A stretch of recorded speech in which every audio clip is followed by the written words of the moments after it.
ఇప్పుడైతే మనమైతే దోశ అయితే చేయబోతున్నాం. దోశకి చట్నీ, దోశ పిండి అన్నీ ఎట్లా చేయాలో మనమైతే ఇప్పుడైతే చూద్దాం.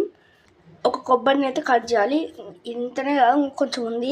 ఇది కూడా కట్ చేసి వేయాలి. మనమైతే ఫస్ట్ అయితే కొబ్బరి చట్నీకి స్పైసీ పచ్చిమిర్చి అయితే మనమైతే తీసుకోవాలి. నీట్గా కడుక్కోవాలి. ఫస్ట్ అయితే ఇప్పుడైతే మిక్సీలో అయితే వేసుకున్నాం. సాల్ట్ అయితే వేసుకోవాలి. 2 స్పూన్స్ 3 స్పూన్స్ ఓకే 2.5 వేసుకోవాలి.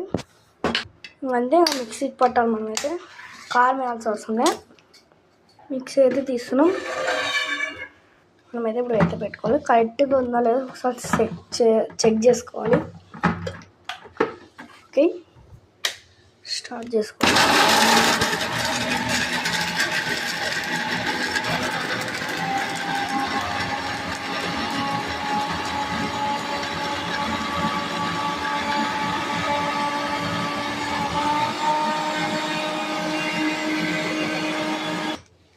మనకైతే ఇట్లా వచ్చింది.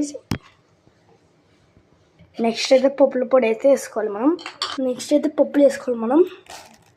పప్పుల పొడి అయిపోయింది. అందుకే వేసుకున్నాం. మిక్సీ అయితే ఆన్ చేసుకున్నాం.